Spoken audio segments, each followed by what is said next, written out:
Let's make some accessories for a mid-19th century cloth doll.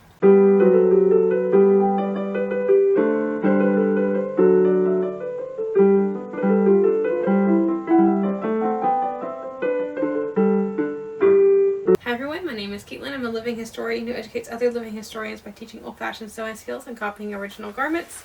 So we made, I guess a couple years ago, a cloth doll, and this year we've been working on, we painted her base, we gave her underwear, we gave her 3 dresses. So for our last installment of her, we're going to make a bunch of accessories for her. And these should be pretty simple accessories, simply because they're accessories and a lot of them don't take too much. So what we're going to do, I found a bunch of fabric just in my scrap bins. So I think what we're going to do is a winter hood out of some wool lined with some silk. I want to give her a shawl, so I picked up some, from the scrap bin, some wool jacquard, so it has a nice little pattern woven in. And I think we're going to face it with some blue. Lots of blues and greens, but that's what most of my scraps are. And then I have 2 plaids and some white fabric. This is going to be a pinafore. One of these is going to be a sunbonnet, and one of them is going to be an apron. I'm thinking this would be better as an apron since it's a larger plaid, and that the smaller sunbonnet ought to be of this. That's what I'm thinking. Alright, so we got some work to do. I think we're just going to start with the easiest thing, which would be the shawl, and then just work our way maybe to the apron and then pinafore, hey nutmeg, and then do the headwear last because that's going to be the most shaping. And I haven't quite decided what style I want for those. So I think, yeah, we'll start with the easiest thing, which will be, again, the shawl. So with the shawl, I don't get a lot of options about how long I want it to be because I'm working with scraps today. So my thought process behind this is that most women's shawls are about 60 inches long and wide in the mid-19th century, somewhere in there. And roughly, women are usually a little bit taller than 5 foot. So the shawl should be a little bit shorter than the doll, which I believe is 18 inches. Oh no. Nope, we're going to have a 16-inch shawl. That's fine. Alright, let's go ahead and cut this.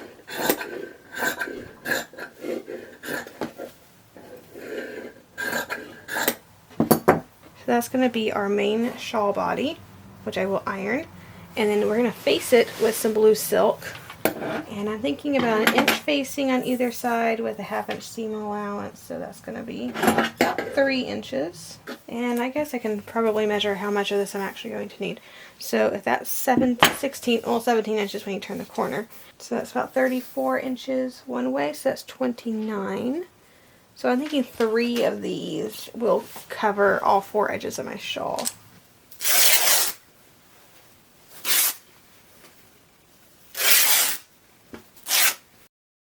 Alright, so I start with the silk binding, and I have, of course, several bits of it, so I need to sew those together. I'm just using a running stitch. It's not going to be under any stress, so a very light stitch is appropriate for this. So I sew them all together. I get my shawl. This is after I've ironed the binding a little bit. So I ironed it in half first, and then I ironed under about a 3/8 inch seam allowance. That way it's really easy. When I pull out the shawl, I can just fold it directly in half and then whip it together. Now, I think technically you're supposed to do a whip stitch on the top and on the bottom because this is doll clothes and what it looks like isn't that important, and in all actuality a child would be making this sort of thing. I don't particularly care what my stitches look like when I do this. So I'm grabbing the top bit of silk, the shawl, and the bottom bit of silk all at the same time, and that just basically cuts my sewing in half, which I do appreciate. And I go all the way around the whole thing. The corners are a little weird, but they do work out. You can kind of see a corner right there. And then there's my little helper, Nutmeg. I have several kitty helpers, and the 2 little ones do like to sit in my lap a lot. But that's what it looks like when it's done, so it's super cute. It actually works out really well as a nutmeg blanket. But then there is the beautiful shawl. Let's next do an apron. So I have this beautiful little cotton plaid, which honestly will look really good with this orange dress.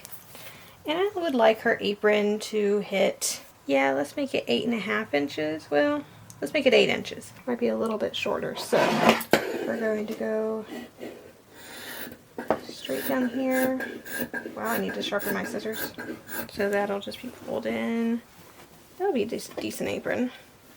Alright, so there's that part of the apron. We will need a waistband, which I will cut from this. I think we're going to do ties in the back though, just so I don't have to make tiny ties of this. 9.25 inches long.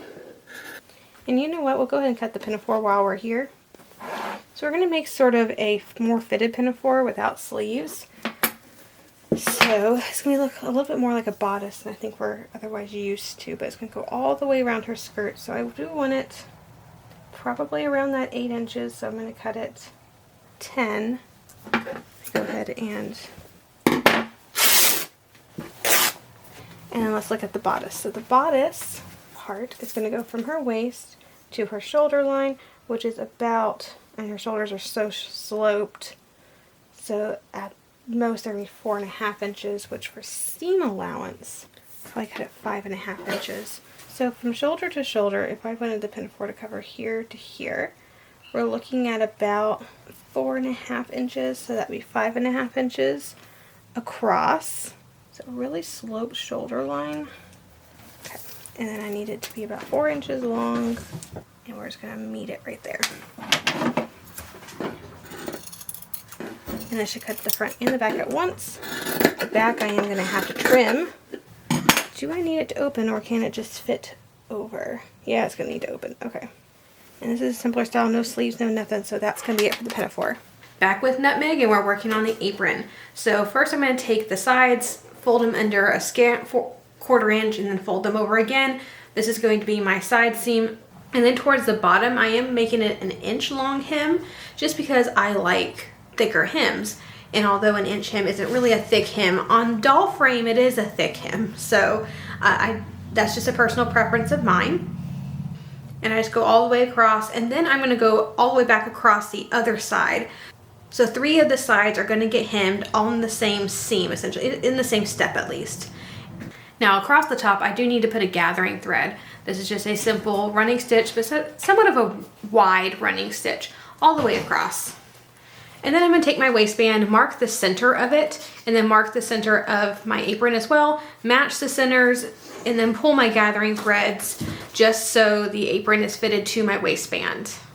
Waistband over, and stitch it from where the apron starts towards the end, making sure that when I do that end, I put in the ties that I'm going to do. And these are just 1/4 inch ties. And when I'm done, I can use the ties to pull the whole thing out, which is actually quite convenient. And then I have ties on my apron as well. And then my very last step is whipping the last little bit of that waistband to the apron. That's just the back part that I didn't sew before. Now I get to start with the pinafore. I'm going to start with the shoulder seams. I'm going to use I'm using a Mantua Maker's hem, which is kind of like a rolled hem, and felled seam and French seam all kind of rolled into one. It's the easiest thing ever to work though, but it's really good. It doesn't allow any raw edges. And then I'm going to take the sides, and I'm not putting sleeves on this pinafore, so I don't have to worry about that. And I'm just folding it over 1/4 inch and another 1/4 inch like we've done before, and whipping all the way up and down from the front to the back, or really that's the back to the front, just to make sure everything's nice and neat and finished. I feel like I've been doing a whole lot of pinafores on the channel lately, just with the little girl's pinafore that we made. Well, we made 2 of them, and then we had the whole pinafore research video, and now we're doing another pinafore. So I don't know why we've been doing a lot of pinafores, but I found out I really like pinafores. Pinafores are really nice. So I'm very happy to be doing them. And of course I had to do that on both sides as well. So the other side gets hemmed up as well. And then I stitched up the center backs so that all of the extremities except for the very bottoms and very tops are finished. And then I worked on the top. So the top was the same thing, folding it under as little as I could, folding it under again, whipping it in place. And so now that everything is finished except for those bottom bits, which I'm going to cover with a waistband. So I'm using 3/8 inch cotton twill tape for this. I'm just whipping it to that. And I'm doing this across the front. So I did the same thing with the aprons. I measured the center front of the pinafore top, and I also measured the center of the ties, basically, or the waistband. And I matched those, and I just started there at that center to make sure everything was nice and even. And then I left a little bit of a gap between the back and the front. It's like an inch, inch and a half. I just put the pinafore on the doll and measured the gap between where the front ended and the back began, and then I just use that measurement to make the gap. Because we're not adding sleeves, it's like it's hard to tell, and so I found the easiest way to do that was just by measuring on the doll. And so we end up with a cute little top that looks finished. It's not quite finished. And then we get to move on to the skirt. So this is basically making another apron. So folding under the side, 1/4 inch, then another 1/4 inch, stitching that all the way down, going across the hem. I made this hem a little bit wider. It's 1.5 inches. It's probably a little bit too much for the scale of a doll, but it is what it is. And then I went back up the other side and again did a gathering thread at that waist. Now it's the time to attach my pinafore top to my pinafore bottom. So I marked the center top of the pinafore bottom, and I matched the center top of the waistband that we put on the bodice, matched those, and just gathered them in to fit. And this will require gathers even on the part where there isn't top fabric, like underneath the arms, like I discussed before. There will still be gathered skirt bits. And then that gets whipped down from the front. So I'm just whipping just about every pleat to the waistband itself all the way across. Now, of course, this does leave a raw edge on the back. So I'm going to take an extra bit of that twill tape and stitch it on the top and bottom in the back. That way I hide those raw edges. And then it's just adding ties and we're done. All right, we're going to work around the cap, but let's go ahead and work on a sunbonnet. So let's start with the crown here. So her head is roughly 3.5 inches. It needs to be a little bit bigger, so let's say 4. So we're gonna cut it 5 inches wide, and then this needs to be 4. So 4 by 5, okay. Let's see, it was gonna be 5 inches wide, so I'm gonna make it 2.5. And then I said 4 inches long, or tall. And if we look at the illustration, it just needs to be curved in at the top. Curve it in at the top. Just like that. So there's our crown. Now the front, she has a flat head, which is not going to help the situation, but we need it to go from like right here out probably about 2 inches, I would think. Here, across, and down. So that's 7 inches, which seam allowance would be 8. The other option is to not really use a Godey's pattern and just make more of a slap. Ooh, do I want this to be a slap bonnet or quarter bonnet? That's a great question, actually. I have a little bit of pasteboard, so I'm wondering, slap bonnet would be really hard to store though. I like doing slap bonnets, so let's do a slap bonnet and let's make this a little bit of a different style. So I said 8 inches, and it needs to have a brim. So yeah, this will just be 2.5. That's perfect. So that's seam allowance. 8 inches. Just cut this straight across, so at least it's straight. So this will be the brim, and I just will have that as one piece, so it'll fit like this essentially on her. Now for the cape, and I really hate the Godey's cape, and there's plenty of ways you can do a bonnet cape. I want it to be really long because y'all know I like the long ones. So let's make it go to her waist, shall we? Here to there is going to be 4 inches, so let's make it. You make it long. Let's make it 4.5. Seam allowance, let's do 5.5. And I want it to be pretty full. And I said 5.5 length, right? Is that what I said?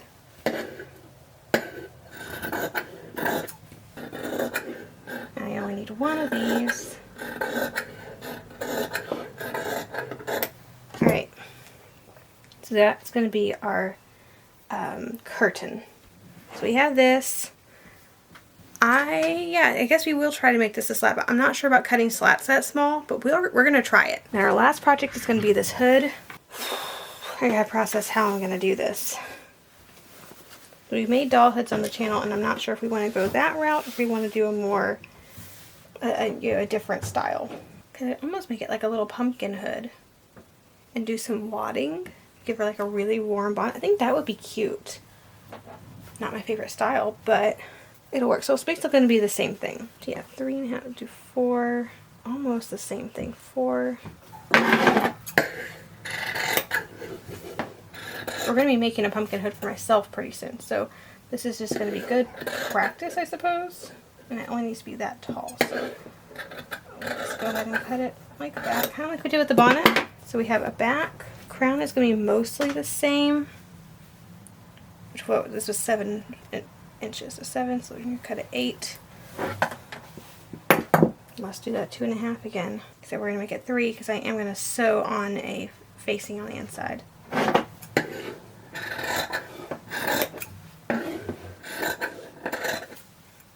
And then the curtain doesn't have to be that long either, so usually these are pretty short. Let's make it 2 inches. And only really needs to just not even be maybe twice that, so 6 inches. I need this out of the silk. Alright, so that is the last piece cut.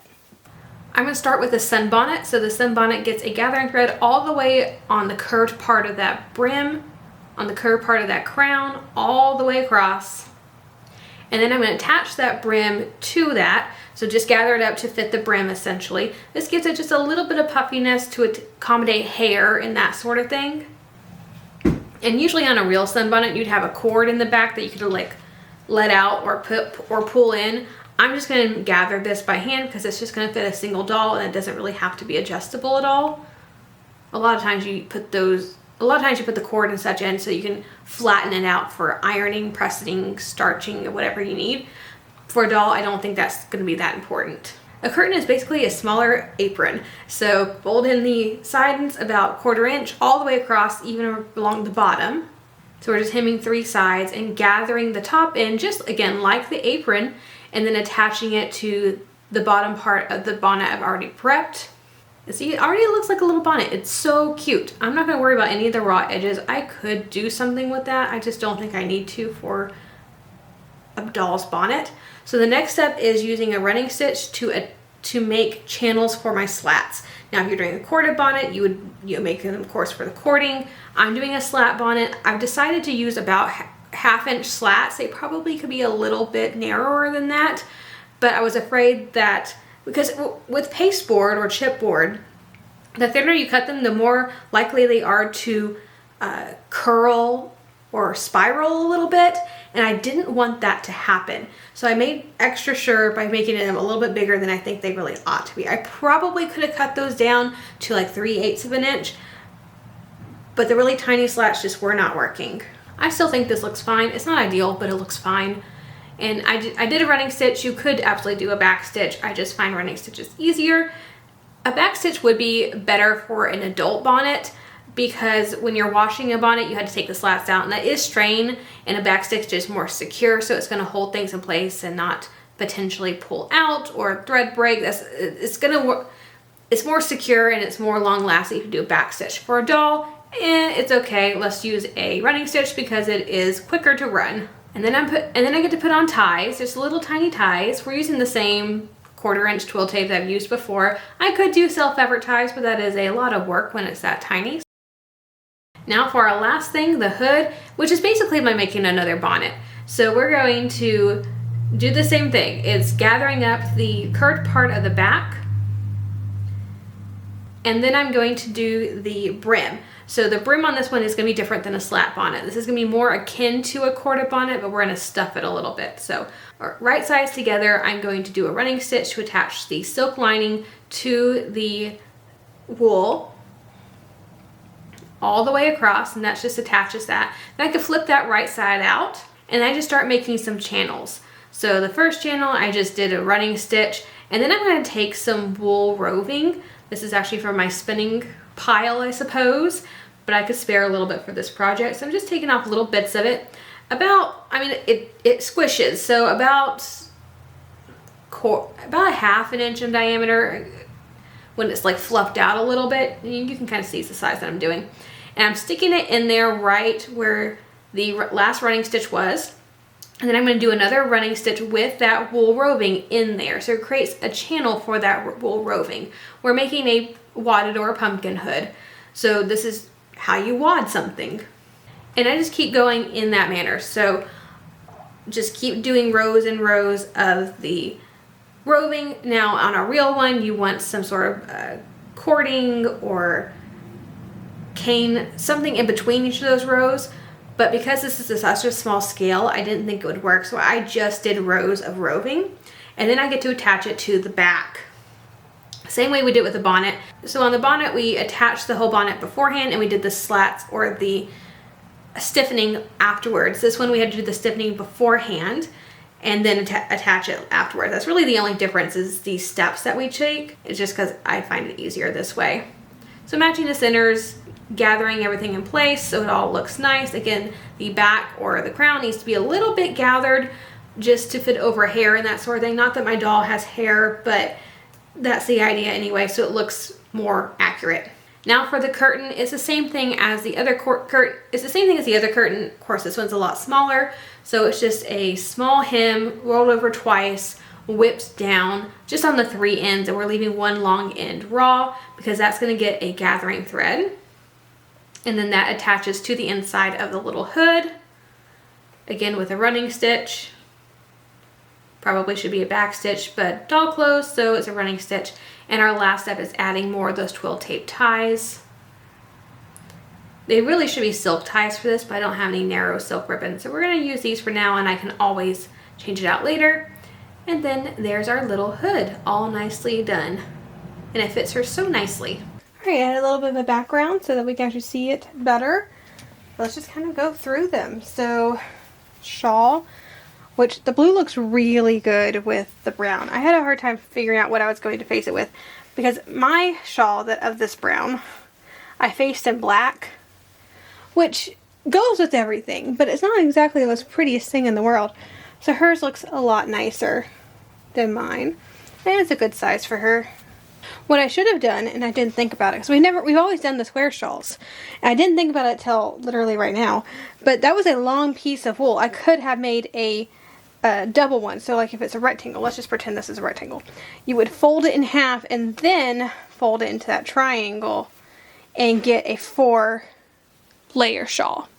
And we haven't done that yet. It's the same thing, it's just, you know, a rectangle instead of a square. And I kind of wish we had done that now, but that's okay. Blue apron is going to look really good with her yellow dress. But look at that.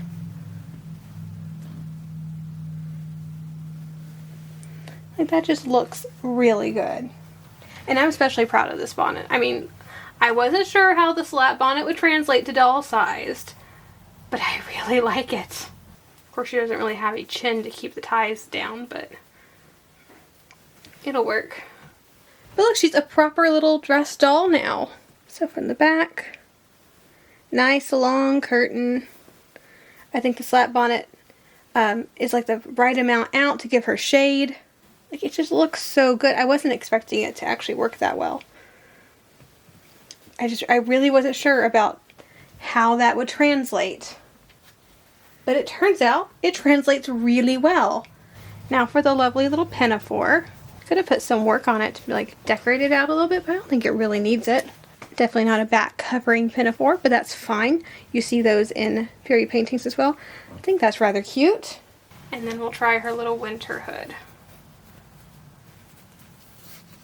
I think this could have been better, maybe made this a little bit more ruffly like you often see the originals, with like a little ruffle at the front. I think I could have planned this out a little bit better. So that works out really well too. The shawl, even over top of that pinafore. But yeah, that's just, she has accessories. So this will be the last time we work on this doll. It'll be the last time we work on a doll for a while. We're going to be doing that Victorian crafting corner, get some of the household crafts out of the way that I keep saying I'm going to do and don't ever have time to do them. So we're not going to see dolls for a while. I'm going to reevaluate. I am processing the idea of perhaps having a boy and a girl doll at the museum. There's not a lot of kid visitors, but I think for like regular visitors, when we have a few, it might be nice to show kids the layers by using dolls. So I'm processing that. Maybe we'll do a little boy doll to kind of complement this girl doll. I'm not entirely sure how that's going to work yet, or even if I do it. So maybe the year after next we might start doing some doll stuff. Maybe end of next year we'll start doing some doll stuff again. I just have to figure out how that's going to work and what is actually going to be needed. But yeah, for now, she has a lovely wardrobe. She's got herself a set of underwear. Probably be better to have a few more sets, but you know how that goes. She has a set of underwear, 3 dresses, plenty of accessories, you know, like 2 pieces of headwear and outerwear and 2 dress coverings to protect her dresses. I think she has a good wardrobe, even though it's a small wardrobe. It's a good, decent sized wardrobe. If you've enjoyed the video, please like, subscribe to the channel, click that little bell notification so you're notified anytime I upload a new video. And as always, have a fantastic week, and I'll see you back here in the next video.